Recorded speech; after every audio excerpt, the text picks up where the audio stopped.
और दूसरे अपराधियों की, रजिस्ट्रार की और दूसरे यूनिवर्सिटी के जो दूसरे अपराधी हैं उनकी मदद कर रहे हैं और इनके केस का नुकसान कर रहे हैं। उसके बावजूद भी डीसीपी साहब ने कोई कार्रवाई नहीं की। हमारे पास सबका डॉक्यूमेंट्री सबूत है, तो उन पे धारा 4 लगेगी। अब ये केशव साहब हैं, वो शर्मा जी पे तो लगेगी, पहले वाले जो आईओ थे वो भी अपराधी हैं, उन पे धारा 4 लगेगी, 166 लगेगी। उन्होंने भी पूरी ताकत लगाई किसी तरीके से सारे सबूत नष्ट करते। पुलिस की बात बता रहा हूं मैं यहाँ पे। फिर भी सबूत इतने ज्यादा थे कि चार्जशीट मजबूरी में फिर भी फाइल करनी पड़ी। इतने सबूत थे, आप लोग अंदाजा लगाओ। सारी पुलिस की ताकत एक काम पे लगी हुई थी कि किस तरीके से प्रिंसिपल को बचाया जाए, रजिस्ट्रार को बचाया जाए, वाइस चांसलर को बचाया जाए और दूसरे यूनिवर्सिटी के जो दौलतराम कॉलेज के जो प्रोफेसर हैं और जो दूसरे लोग इस साजिश में शामिल हैं, डॉक्टर ऋतु, उनको बचाया कैसे जाए। इन्वेस्टिगेशन सिर्फ और सिर्फ इसी काम के लिए हुई थी, लेकिन फिर भी इतना मटेरियल आ गया कि चार्जशीट मजबूरी में फाइल करनी पड़ी। तो हाई कोर्ट में जाके ये हमारे आईओ साहब क्या कहते हैं कि मैं इसे अरेस्ट नहीं कर। कोर्ट पूछ रहा है भाई आप अरेस्ट करना चाहते हो क्या? ये तो एक कागज है। ये प्रिंसिपल को हम लोगों ने कहा कि इसकी हिस्ट्री है इस तरह के डॉक्यूमेंट फोर्स करके SC ST OBC और माइनॉरिटीज का नुकसान करने की।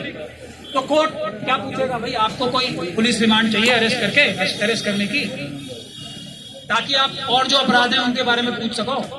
कोई चाहिए? तो वो कह रहे हैं हमें अरेस्ट नहीं करना, ये हमारी VIP है।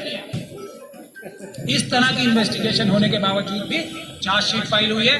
तो अब हम कोर्ट के माध्यम से ना सिर्फ उन अपराधियों को, और आज जो ये बॉल है ना DC साहब के पाले में, इसीलिए यहाँ एक छोटी सी गैदरिंग हुई है। ये गैदरिंग समझ ले 1% है। अब हम ये चेक करना चाहते हैं कि ये सारे अपराध जितने भी हुए हैं, दौलतराम प्रिंसिपल ने जो किए हैं, उनके साथ मिले हुए प्रोफेसर्स ने जो किए हैं, उनके साथ मिले हुए उनके दूसरे प्रशासनिक अधिकारियों ने जो किए हैं, यूनिवर्सिटी के साथ जो रजिस्ट्रार लेवल तक की तो कंफर्म हमारे पास सबूत है, पुलिस को दे रखे। रजिस्ट्रार साहब ने जो क्राइम्स किए हैं, उसके अलावा क्या वाइस चांसलर साहब भी इसमें डायरेक्टली इन्वॉल्व है या नहीं है? ये पब्लिक मीटिंग जो आज हमने कॉल की है इसलिए की है कि अब हम वाइस चांसलर साहब को ये मौका दे रहे हैं कि अगर वो इसमें इन्वॉल्व नहीं है, इस सारी फोर्जरी, इस सारे डॉक्टर ऋतु के खिलाफ जो सबूत इकट्ठे किए उसमें वो शामिल नहीं है, तो तुरंत प्रभाव से हमारी पहली 2 डिमांड, वो जो उनके हाथ में रजिस्ट्रार साहब को टर्मिनेट करने की और प्रिंसिपल को टर्मिनेट करने की, वो काम करें। अगर वो ऐसा नहीं करते तो ये इस बात का साफ सबूत होगा कि ये सब काम उनकी नॉलेज में ही नहीं, उनकी जानकारी में ही नहीं, उनके इशारे पे होगा। वरना अब ठीक कर दें। ये पहली 2 डिमांड।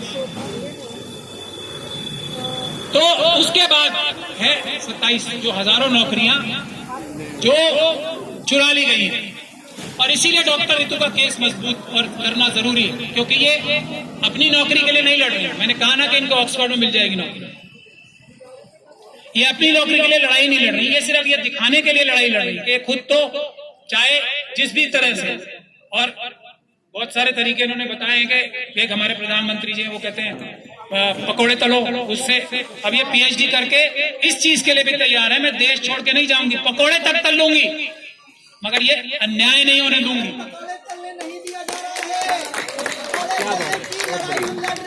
बिल्कुल कहा जा रहा है, लेकिन वहाँ पर भी हमारे साथ सिर्फ अन्याय हो रहा है। सारे पेपर होने के बावजूद आप केस कर रहे हैं, गिरफ्तारी नहीं है और हमें झूठे आरोपों में फंसा करके पकौड़े भी तलवाएंगे, पकौड़े तलने की भी लड़ाई लड़ी जाएगी।